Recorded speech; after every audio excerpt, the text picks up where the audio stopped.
Wednesday, everybody. Welcome back to the Whoa, That's Good podcast. Y'all, I am so excited. If you are not watching this, I have a co-host today. Which is her best friend, me. Christian Huff in the house, and we're so excited we get to interview Dr. Josh Kirby, who happens to be family and who happens to be the amazing counselor who wrote in our new book, How to Put Love First. We are so excited. If you haven't picked up the book, you can get it anywhere books are sold, and Josh just had so much good, practical, sound advice that he put in this book that I just think was such a crucial part of the book. So we're going to get to know him a little bit more and get some more advice out of him today. So Josh, thank you for joining us on the podcast. Thanks for having me. We're pumped. Well, would we all be considered co-authors? Yes. Is that what? Double co-authors. Double co-authors. Well, Tri-authors. I had to say, Josh was really the reason we kind of wrote this book, because people have asked me and Christian in the past, like, y'all should do a relationship book. You should write a relationship book. And honestly, we just felt way too unqualified to write a relationship book. Maybe even a little bit too immature to write a relationship book. I mean, we have a great marriage. We've almost been married for 4 years. We have 2 awesome kids. But, you know, we look at people who have been married for 25 years, 30 years, 40 years even, our grandparents, and we're so inspired by their relationships, and we're always asking them their relationship advice. So we were like, you know, do we have that good of advice to give? And it was really cool because during that time of kind of thinking through that, Josh, you had texted me and said, you know, I would love to do a book together. I have some of these ideas of a relationship book, and you were just kind of encouraging me that I'm so vulnerable with people and real with people, sharing my real life experience. And you, as a marriage and family counselor who really set with couples and have so much actual practical advice in that area, could kind of tie in some wisdom along the way to my open and honesty about relationships. And I thought, you know, that's actually a really good idea. I think that kind of would add a great amount of maturity, practical advice, spiritual advice. And so that is kind of what led us to being where we're at today. So thank you for that encouragement. Yeah, absolutely. I remember that well. And, you know, I think I'd originally reached out before you had even met Christian. Yeah. And, you know, the idea of it being a book about, you know, broader relationships, not just, you know, intimate relationships, romantic relationships. Yep. But obviously God had a plan for you to meet Christian first, and to step into parenthood and marriage, and kind of season yourself a bit. It's true. It's true. Before putting a relationship book together. It's pretty cool. But it is cool too, because this book is a broader view of relationships. And so that heart did stay the same. Christian, do you want to ask Josh the question of the podcast to get us started? I was just about to ask that. You don't necessarily have to intro my question, but I appreciate the intro. And with that being said, I will ask the infamous question: what is the best piece of advice that you've ever been given? I wonder how many people come on the show not knowing you're going to ask them that. Oh, you can always tell. You can always tell when they don't know, because they're like, oh my gosh, that is a big question. Right. It's probably the guests that are doing so many podcasts, you know? Oh, yeah, totally. And they, you know, they're not going, oh, wait, yeah, this one. I love it. So I did think about it. Of course, I've been given a lot of advice over the years from a lot of different people. But like, what moment of getting advice stands out to me that I can actually go back to that moment of receiving it, and then seeing it kind of resonate over the years? And the advice was from my mom, who is also a counselor. And I decided to go back to grad school to get a master's degree in psychology, kind of as a second career. Not kind of, it was as a second career. And so I had been living in Nashville, Tennessee, as if people don't know what state Nashville's in, but I was living in Nashville for about 6.5 years. And I was in the corporate world. And I decided to go back to school, and I was going to get my master's at Pepperdine in Los Angeles. And so I sold all my stuff, basically, loaded up my car, and I drove across the country. Wow. You know, I had this embedded social life, you know, and basically left everything to start over. And I remember I'm driving somewhere through New Mexico or something like that. And my mom is kind of keeping me company along the way. And we're talking about this journey I'm about to step, foot in. And she said, and well, a little backstory. She started her PhD at 50. So she had kind of gone down this road a little later than I was, for sure. But had some wisdom in that. And she said, keep your head down and focus on the goal of getting through this. And at the time, I thought I wanted to get a PhD, which I ultimately did. She said, keep your focus on the goal. You are going to take in so much information over the next 2 to 6 years. It ended up being 6 with the master's and PhD. You're going to take in so much information, and you're going to want to chase so much of it because it's all going to be new and fascinating. But keep focused on where you're going. It's good. But here's the advice that she shared that was most important. And she said, what will stick, what needs to stick will stick. And I got iterations of that advice over time along the way where people would say, hey, because I'm a dreamer, I'm an idea, guy, of just hold on, stay in this season, whether that was, learning academically or where I started my counseling, just stay where you're at right now. Because there's so many rabbit trails you can go in. Where I think that advice really resonates for me, because I've thought about that over time, is like, that's the advice that I probably did receive, but that's the advice that I wish I would have received at 15. Yeah.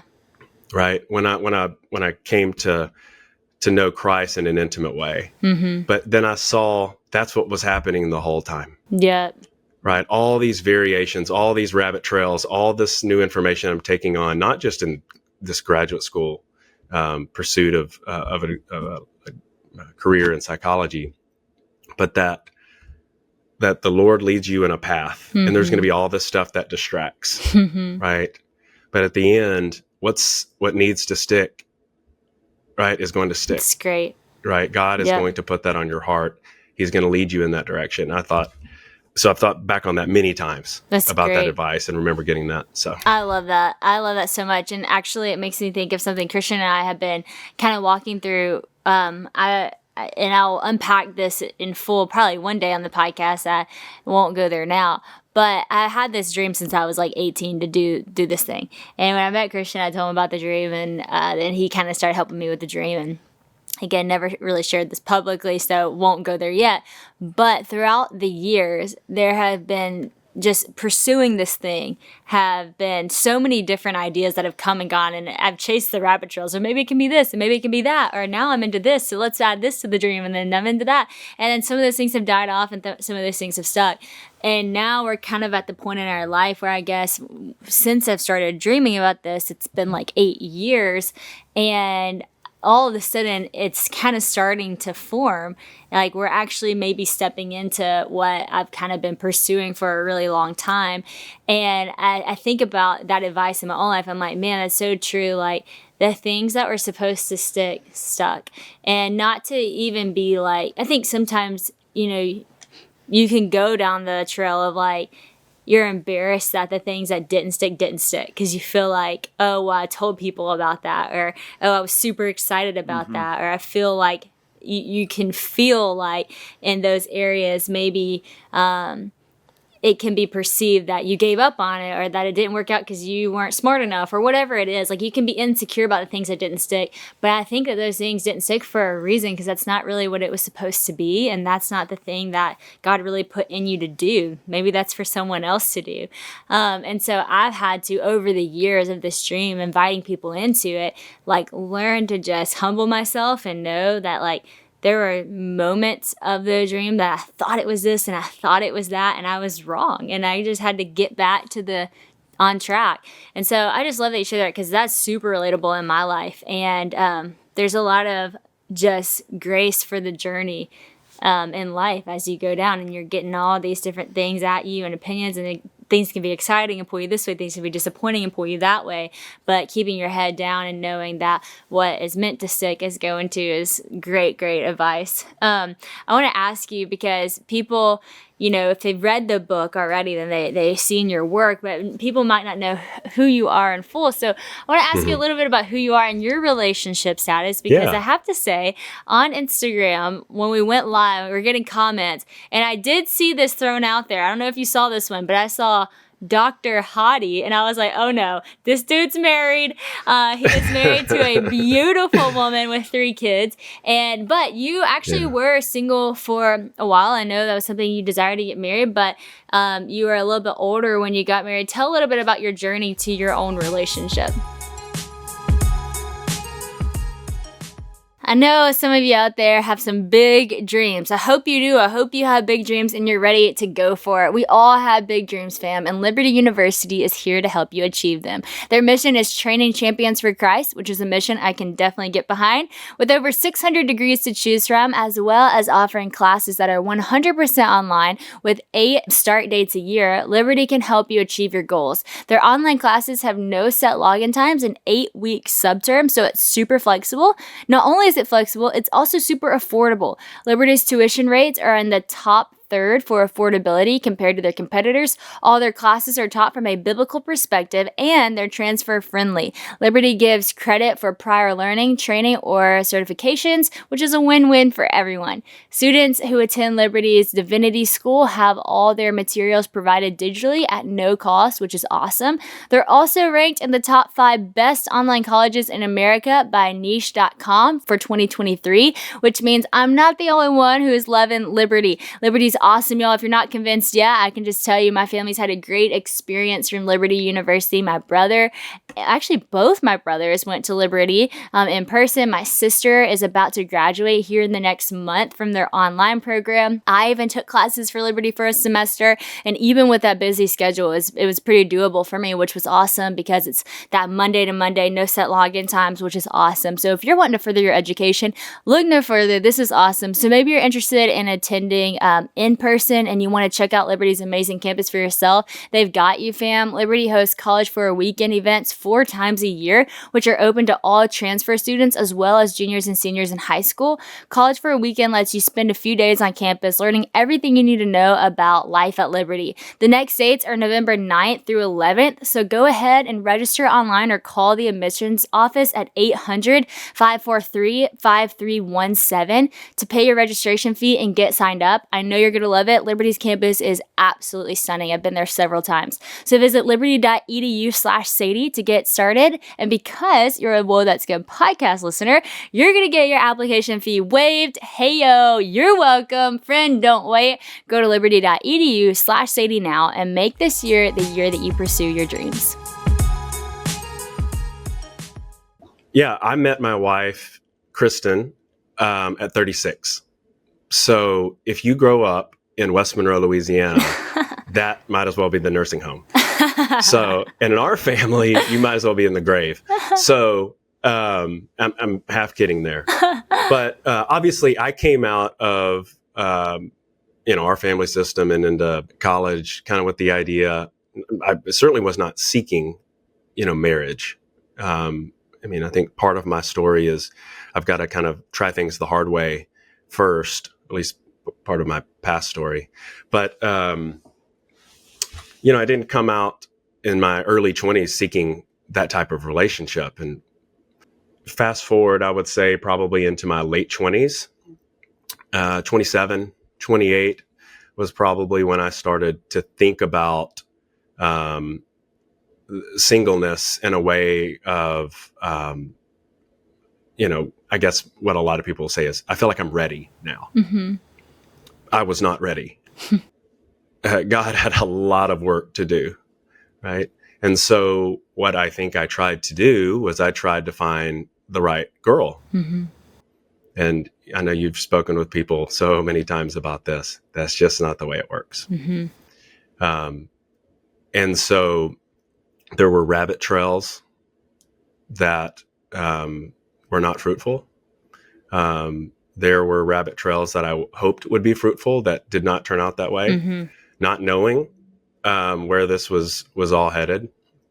But when I moved to Dallas to get my doctoral degree, I was 33. I was single. It was a new move. I'd obviously just moved from Los Angeles, where in Los Angeles, being 32, 33 is kind of normal to be single. Dallas, probably somewhere in the middle. And I moved here, and I was kind of back in this place that I was in my early 20s, where I wasn't seeking. I was at a place where I was so focused on graduate school. I was focused on growing in the areas that I needed to grow in. And I really fell into this place going into my mid 30s where I still believed that God had marriage for me. And I was still doing a little bit of rabbit trailing here and there, just at a different stage. But I fell into that place that I know is possible for people that have elongated seasons of singleness, which is, if this is where God has me, this is where he has me. Mm-hmm. And my involvement in Christian community, my involvement in service in the church started to become more of my life. I started to feel a sense of fulfillment in my life. I was still trying to undo some of the relational patterns I had developed over the years. Mm-hmm. But when I met Kristen at 36, it was then just about getting out of kind of my own way, if you will. Mm-hmm. Saying, you're here, you've met this person that giving you all the signals that she can be the partner that God has for you. And I remember sitting in small group with the guys from my church, and one of the guys in that group is a lifelong friend from Monroe, West Monroe. I've been knowing him since he was 5 years old. And he looks at me, and it's in the same boat, dating someone. He was 33, 34 at the time. And he just looks at me and he's like, what are you doing? Mm-hmm. Like, what's keeping you from taking that next step? Mm-hmm. And he had been someone that had been an ear and a voice for me over the previous couple of years as we had navigated that singleness in our 30s together. And I just heard it differently that time. Mm-hmm. I just heard it differently. Him saying, this is good, step into it. And it's what I knew. It's what I knew. And then once that decision is made, I'm sure that you felt that in y'all's relationship. Once that decision Mm-hmm. is made, I'm now going to step into this to protect her, to grow a relationship, right? And to move toward marriage. Yeah. Things just start happening. It's awesome. They just start happening. So. And here y'all are with 3 Yep. kids. Just recently welcomed a little girl into the picture. She's beautiful. Yep. So that's awesome. I want to dive into a little bit of the stuff that you wrote in the book that's just so good. I know Christian particularly was impacted by what you wrote on perfectionism, because I know you can struggle with that a little bit. So you want to talk about that a little bit? Well, I do. I struggle with it a lot, actually, if I'm going to be completely honest. But I love, the subheading is called God's perfection and our imperfection. And it's so easy to know and to be, because it's one of those things, I'm hyper aware of like how messed up and imperfect I am, but yet still I strive so much to do things like in a perfect way, because I am a perfectionist. And I think, I think maybe the underlying thing obviously would be probably control. You're a counselor, so you can correct me at any point if I say something dumb. But yeah, I mean, I think the wanting to control things, I think, I think a lot of it for me is the justice side of things too. I'm a 1 on the Enneagram, so a lot of it's like perfectionism, and it's not even necessarily wanting to be done right. It is less like, the bed has to be made perfect every day. Like if the pillow's, slightly slanted, it drives me crazy. It's more just, you don't really have that perfectionism. Yeah, I'm not that perfectionistic, but it's I like things to run efficiently, and I like things to be done the way I want it to be done, which, yes, is probably not the best thing ever. But no, I love that you talk about so many people that come in to meet with you would label themselves as perfectionists, and I really relate to that. Why do you think that's such a prevalent thing? We all strive to be perfectionists, but we all are so deeply flawed, and we are actually imperfect. Why do we strive so much to try to achieve that, knowing that we really can't ever get there? The age-old question. So in counseling and psychology, the answer is always, it depends, you know? So Christian, I doubt we're going to have enough time today to unpack everything in your mind. And since you're a one, we'd have to have a lot of iterations of that, right? So, and when I say the age-old question is that, and why I put this in the book, is that, you know, some people like yourself and a lot of my clients that come in that are high-performing, successful individuals or parents or wherever they're at in life are saying, I'm such a perfectionist, right? I drive myself crazy, right? But, you know, what you were saying, like, that's inherent to all of us. And the point in the book is that we're meant to recognize our imperfection. Mm-hmm. Yep. Right. It is so imperative that we recognize that our imperfections, right, are, well, did you ever read the book by Brené Brown, Gifts of Imperfection? No, but I don't know if have you've ever read read a that. couple of Brené Brown books, and I love them. Right. And the idea is that our wholeness or our wholeheartedness, right, our holistic sense of self comes from acknowledging our imperfections. Well, But I believe that the Christian idea of that, or the godly idea of that, is that it's just a reflection back on God. yeah. Right. And I'll tell you, in my personal life, and I see this with clients, that when we get to that place in life, or when we learn how to incorporate this, this is how I kind of say it with my clients. When we give ourselves permission to not be perfect, that doesn't mean we don't want to do it well. That doesn't mean we don't want certain things to have a level of perfection. Right. When we give ourselves the permission to not have to pursue that day after day, it's like a weight comes off of you. Yeah. Mm-hmm. Right? To be able to go, oh, wait. Okay. My mind is, you know, a mile ahead of the rest of me. Right? Slow it down. Okay. Right? And you talked about chasing rabbit trails on like ideas. Right? And I think that's the part is otherwise you just get too far down the rabbit trail. Yeah. Right? And then you're in that place that you talked about, which is embarrassment. And you're going, why did I even go there? And then embarrassment starts to sink in, and you don't want to try the next idea. Yep. So a typical day in the Huff house is looking like this. Haven wakes up early. She's our little early riser because she's our baby, but not even that early. Like she's like a 7:30, 7:45 baby. And then Honey sleeps late. She's like a 9:30 wake up time. And so it's been kind of sweet because I get that morning time with Haven, and it's great because she's just now getting into toys. She's just now like noticing things, grabbing things. So it's been really, really sweet times. And sometimes it can be a little bit tough to keep the girls, you know, stimulated and engaged, especially because they both like to be active now, but that is why I am loving KiwiCo. It is absolutely amazing. It's a subscription for kids that encourage brain building through screen-free play with 9 different subscription options. They have something for every kid. And since Honey and Haven are little, we got KiwiCo's Panda Crate, which is designed specifically for newborns and toddlers to support the crazy amount of changes and growth that they go through in their first couple years. Every crate has expert-backed activities to help kids learn at every stage by doing what they do best, playing and exploring. And I love watching Honey and Haven, you know, find new things that they love and discovering new things that they're into. It's just been such a sweet season. KiwiCo projects are designed by a team of educators, engineers, and rocket scientists who brainstorm hundreds of ideas to create the most exciting and educational projects. Everything they send is made to the highest quality, non-toxic materials and has everything you need so that you can sit back, relax, and enjoy bonding with your baby. We love the Panda Crate we got. Honey actually likes the panda that it came with, and Haven likes all the little toys. She has been so into just the visuals of things, all the little black and white cards, all the little mirror that it came with to see herself in. So this has been awesome for her age, and that's kind of like the hardest age for me of finding things for them to do.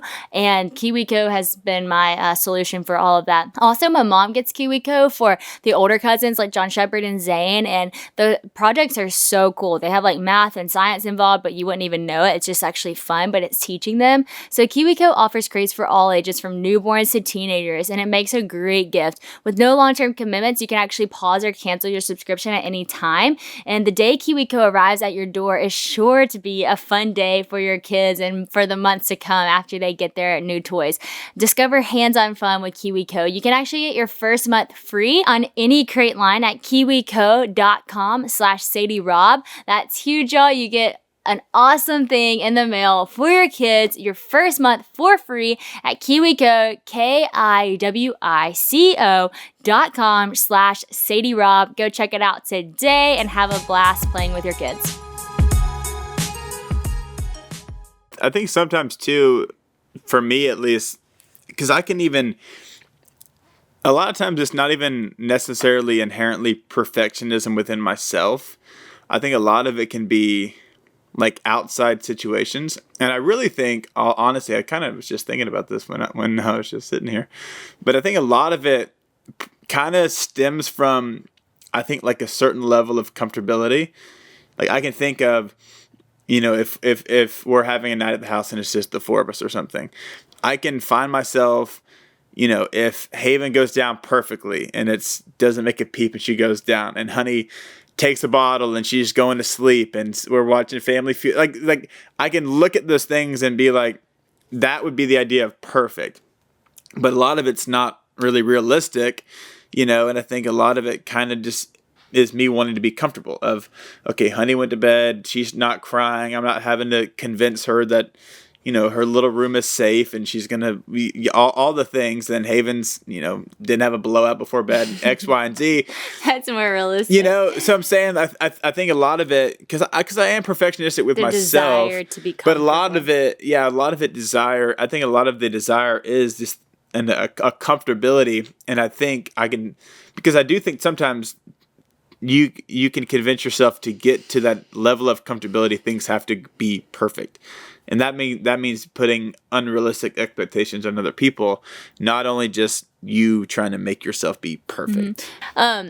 What it makes me think of, though, I love that you're saying that, is like the verse when it talks about like peace that surpasses all understanding. I think in moments like that, it's knowing that, okay, if things are not perfect or if I'm not comfortable, like I can still maintain, like it doesn't affect my behavior. Like I can still have like peace that surpasses all understanding. I can still have like joy as a strength, even whenever my life doesn't look like something that should produce joy. And I think that's where it's like, I mean, to how to put love first, like why it's important that God is first and that relationship is first, is that when other relationships outside of your relationship with God are not going great, or things are not perfect, and our daughter does have a blowout and the other one's having a meltdown and everything, it's like, but there's still joy in me and there's still peace in me, because like my relationship with the Lord is sustaining me to not flip out, to not cry, to not like have these emotions based off of my circumstances, but really maintaining who I am because of like Christ in me. I love what you wrote in the book. I'm just going to read this paragraph because I think it's so good. You say, when we get stuck in life and feel we are not making progress, we may even begin to compare our efforts and results with those of others, or the unrealistic expectation that have formed within us. That can breed fear in us, fear that we will not be enough or will not receive approval or love if we fail to meet the highest standards. I love this part. You said, I made a mistake becomes I'm a failure. Attempting to make sense of who we are and the tension between our imperfections and God's perfection can lead us to lose temporary perspective of our eternal purpose. And I love that so much, because I've seen you walk through this, and I'm going to get to my stuff too, but I've seen you walk through this where it's I made a mistake, but I made a mistake oftentimes becomes I'm a failure. Oh, it's almost every time. Almost every time for him. It's like, can be the smallest thing, and it's like, I'm a failure, I'm stupid, I'm an idiot. And it's like all this like talking over yourself. Polite way. So recently I've been telling him, you need to speak life over yourself, Christian. Yeah. But I've been getting really good at it. For the person like Christian, and this always happens, every time we've had a counselor on the show, we end up getting counseled. But for the person like Christian who does jump to that, like my imperfection equals I'm an idiot, I'm a failure, I'm stupid. Like when you have that moment of I messed up, what advice do you have for that person to not start going down the trail of just extreme shame and speaking words over themselves like that. Besides saying, I am Christian, I am strong, I am brave, I am a patient man. Yeah. I am kind. Can I dabble into the psychology of what he's talking about? Yes. First, Christian, I think you're nailing it, which is saying, I think that's that sense of control and being comfortable that's motivating that. Right? And so a minute ago, I was like, it's imperative that we understand that we're imperfect. It's the same thing as saying it's imperative to realize that we're not fully in control. Yeah. And that's, what you're touching on there is, it's rooted in, the neuroscience of our bodies and our emotions in our brain, is that we're hardwired, right, deep down to protect against threat. Right. And that's, theologically, I would say it's since the fall of man, that's how that's gone, to protect against threat, as opposed to live in this open, vulnerable state where there is no threat. Right. So once threat enters the world, and threat enters our world, which is like moment 3 in a baby's life, that's like someone's not holding me, or you're doing, feeding me, like there's threat now. Right. We're hardwired to protect. That is inherent to our humanness, if you will. But to live in a way that isn't, that the reactivity that comes from that protection, right, is operating in a less fearful or less protective state, takes work. Yeah. Just like we talked about, love takes practice. Yeah. Right. And so to answer your question and kind of speak to Christian, right? One, to be able to recognize when I start to, whatever you do, whenever that plan, the spit up or the tantrum or the whatever it is, doesn't go to plan, right? That you have this sense of yourself that, oh, here I am again. I'm in this place where it didn't go to plan. In counseling, we call it like a window of tolerance. We want to open that window. We want to get this space between this stimulus, if you will, and this response. Uh-oh, threat to my system. I'm trying to get to comfort. Right? In this space that then allows me to respond in a way that's more flexible, right? Because what I'm hearing from you, especially if we're going to use the Enneagram, like the Enneagram 1, right? That sense of wanting to figure out where the imperfection is, that provides that sense of security within you. You're likely always going to be hardwired to protect or to hold things in place by having that plan, right? And so it becomes, instead of kind of being dominated more in a chaotic way, which may be someone else's organization, right? You move more toward rigidity. Is that fair? Mm-hmm. Yeah. Right, holding it together, which is a beautiful personality trait when it's disciplined and it's planned out and it's open to the feedback of others. But when it's just you trying to create the perfect scenario all the time, right? Who ends up feeling kind of crazy in that? It's you, right? And Sadie, I'm sure you don't feel crazy at all when he's trying to hold to the plan, No, for sure. Y'all, I sure do love mealtime because I love a good meal, but mealtime can be stressful. I know it can be so hard to make family meals happen when everyone has a full day of work, you got school going on, you got sports, church, all the things, and that is where Home Chef comes in. Home Chef offers a huge selection of delicious meals that arrive at your doorstep with fresh, pre-portioned ingredients and easy-to-follow recipes. All you have to do is create your Home Chef account, set your meal preferences, then select your weekly menus and pick your delivery dates. You can skip weeks or pause weeks whenever you want to or need to, which is great if you have a busy schedule. Each weekly menu lets you choose from more than 15 oven-ready and fast and fresh meals that cook in an oven or a microwave. So easy and so convenient. I love that. And Christian and I, prefer sometimes to eat a little bit healthier, and they have that. They have all kinds of options like calorie conscious, carb conscious, vegetarian, keto friendly, and family friendly. Their keto options have 30 grams of protein and less than 15 grams of net carbs. So I know my keto friends out there are going to be loving that. Plus, whether you're vegetarian or flexitarian, Home Chef offers 7 meatless meal options every week. Home Chef's new family menu makes those meals so easy, and they're also affordable at just $3.77 per meal. They are super affordable. These 4-serving recipes are full of family-friendly flavors that even the pickiest eaters at your table will love. We've had a great experience with Home Chef. Like I said, it's just so easy and so nice whenever you literally get your meal to your door, but you still get to cook, because I do like to cook, but sometimes I'm like, I'm gonna have to go through a recipe book, I'm gonna have to go to the grocery store. So it's nice because you have this recipe to follow and you have all your ingredients, and then you get to cook in your own kitchen. So it's actually really fun. And if you want it to be easier and you don't want to cook, like I said, they have the oven ready and microwave friendly options as well. So for a limited time, new customers can go to homechef.com/whoa for 18 free meals. Y'all hear me say that one more time. Go to homechef.com/whoa for 18 free meals. Don't miss that. That's whoa, WHOA, homechef.com/whoa. I think Sadie understands it most of the time. But I just had this thought, and it, I guess, doesn't really apply to what you just said, but maybe kind of. But like, for instance, if I'm going to go get food somewhere, right? And on the maps, it says they open at 9 a.m. or they open at 8 a.m., right? And I show up, and on their door, it says open at 9 a.m. I lose my mind. I'm like, it is not that difficult, you know? And Sadie would just be like, oh, well, it's okay. I'll just go somewhere else. And I'm like, no, you know? Like, so sometimes I'll call someone, and I'll just say, hey, you have to fix this. But sometimes I just let it go, and I'm like, you know what? This is okay. Sometimes I need Sometimes I need to throw a little wrench in the plans every now and then just to help my patients.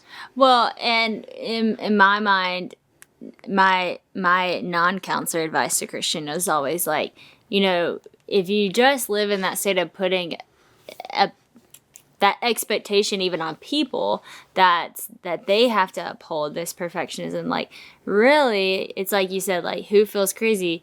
You. Who loses? You, because you will just constantly be frustrated if your contentment of the day relies on people doing their job, or relies on people responding in a perfect way, or people doing, which thankfully you've never put that expectation on me. You're very gracious to me, but just with restaurants opening and different people doing their job and the way that a parking lot is formed and all the things, it's just this expectation on society and people. I just love common to do sense. Things like the way that you would have done them.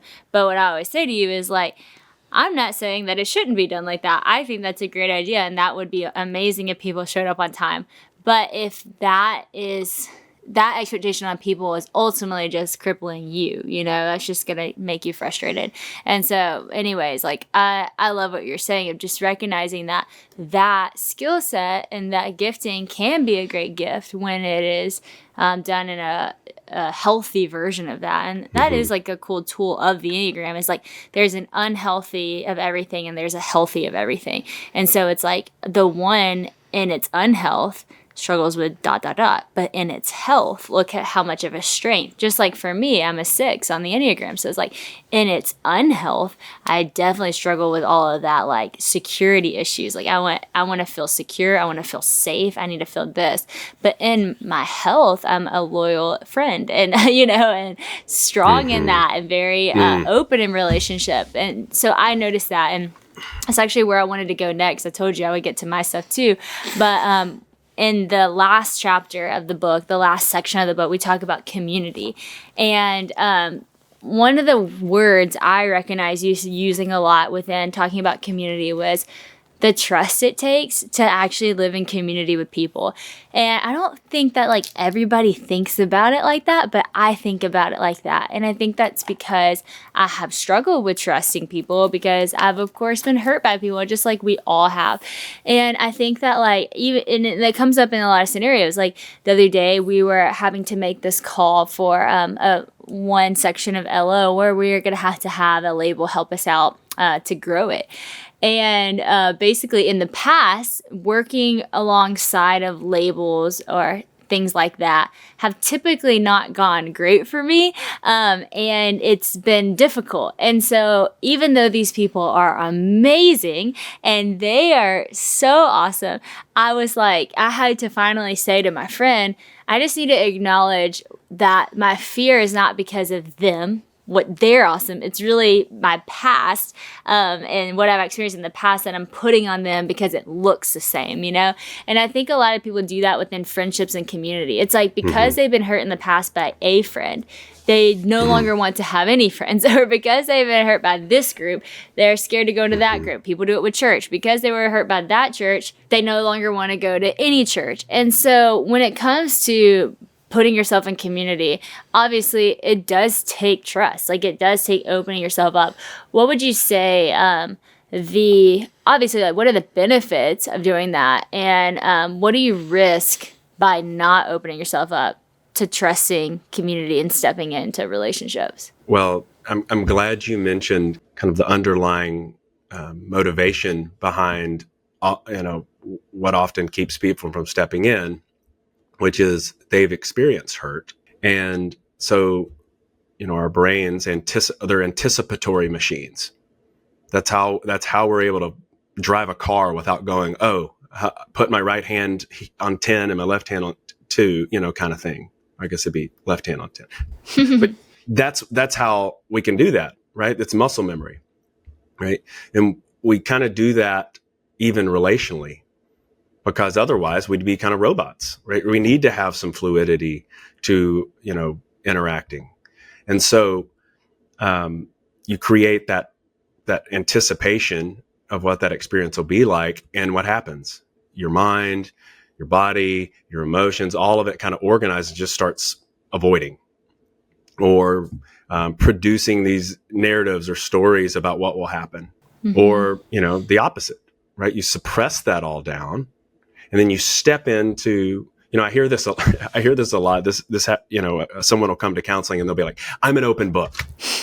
And then once we get past about the first 20 minutes, it's like the book's shut. Yeah. Right? Because they're so used to about 20 minutes of throwing that elevator speech about themselves out there because it allows them to connect quickly, but it doesn't allow them to connect deeply. Yep. Right. And so they kind of come out and they're super social, or, they've got a prepackaged like version of themselves, right? But they're not quite sure how to show up fully. Yeah. And shoot, I get that. I totally get that. The community of believers and friends and family that you and I grew up in, Sadie, I mean, I say it, and I live in a town of 7 million people. I say this all the time. It was really unique. And Christian, I imagine you've experienced that as you've moved there. I know you're from a smaller community as well, so maybe there was some similarities, but there's a uniqueness to it. And I don't mean that just in the sense of you saw the same people from church at the ball game at Walmart. I mean, that was certainly true. Yep. But there was a deep intermingling of believers that I felt surrounded all the time. Yep. There's a goodness in that. But there's also the capacity to kind of just go along, right? And not think for yourself. Yeah. As long as you stay within this system. Yeah. Right. And then you get out in the real world. Right. And I talked a little bit earlier about rabbit trails. And I mentioned to you the other day when we spoke on the Instagram Live about some of the way I would connect in early relationships, right? As I was still wrestling through how I wanted to live out my faith on the other side of the security of what I grew up in. Right. When I became more disengaged from Christian community, something that I had known deeply since birth, essentially, I went from feeling like an insider to an outsider that couldn't be let back in. And as I started to kind of form a new path in my life, a new chosen and surrendered path in life with Christ in my 30s, that really psychology, the study of psychology opened me up to. Really, I started to see God in studying the brain and see God in studying psychological theory. And then I started to hear teaching Christian, you had Matt Chandler on the other day on your podcast, and that dude's just, the best teacher of our generation to me. I would agree. And I started for sure. He's fantastic, and you did a great job with him. Thank you. I would go to the village church on Sunday morning, and I'd hear this teaching, and I'm just taking it in this new way, right? But there was still this part of me that was saying, and I think I put it in the book, that sometimes you feel like I'm not relatable, or I can't step back into the church, or I haven't been near the church enough. I remember when I started to get back involved in a local community church, because when I moved to California, that wasn't as much a part. I attended church, but there wasn't as much community. And I came to Dallas. I'm trying to figure this out.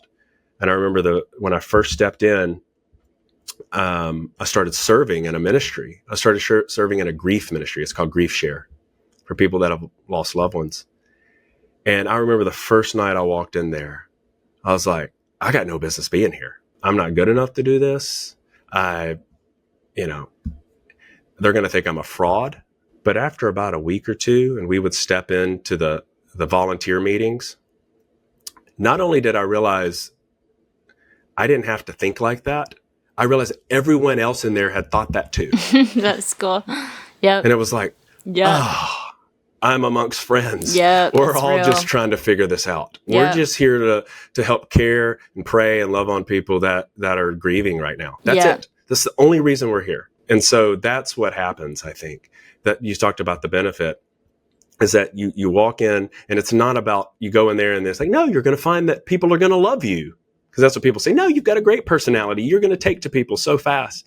It's like when you step into real community, it's not about that. Yeah. It's about belonging. Yes. Right.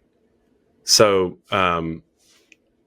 that's my answer. It's great. I love that so much. I wanted to read this quote. I read it on Instagram Live, but it was so good. And you said, we often talk about the highlights, the Instagram parts of our life, but you cannot post, smile, and filter your way to closeness. And it's so real. I just love that's kind of what you're sharing. Like I wrote about this, and I think I wrote about it in Who Are You Following, when I was talking about the difference in being liked and being loved. Mm-hmm. And so many of us, it's like we have such a desire. We truly have a desire to be loved, but sometimes we act like we just want to be liked.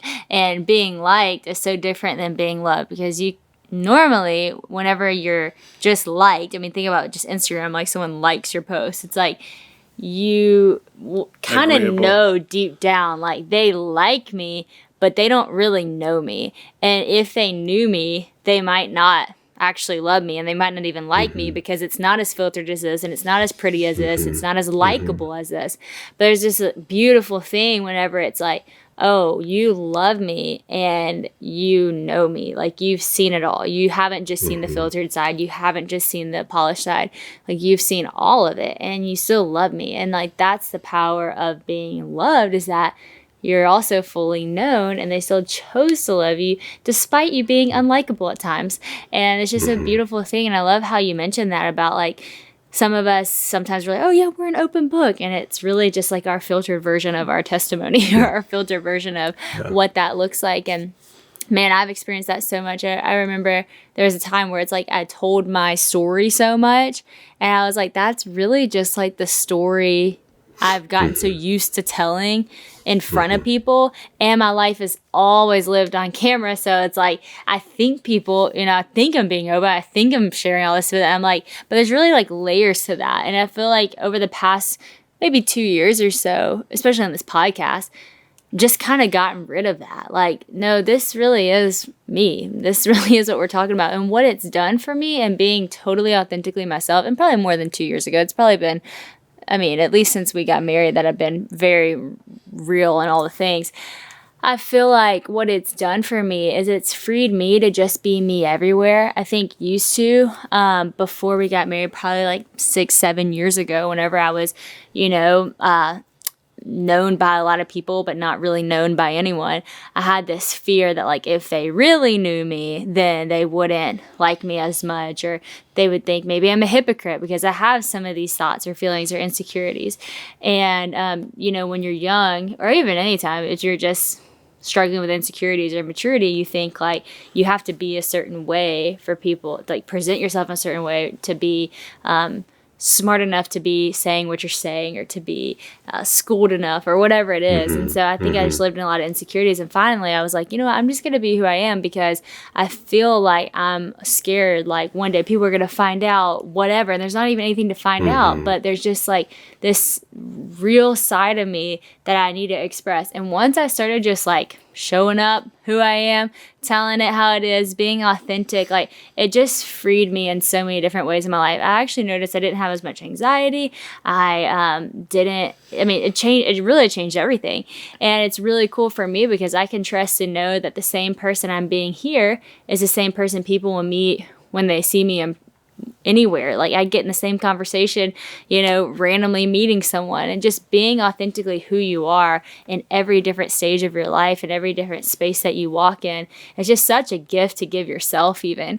And it's such a gift to give others who you're doing life with, because ultimately, like, we all are image bearers of Christ. We all have something to bring to the table.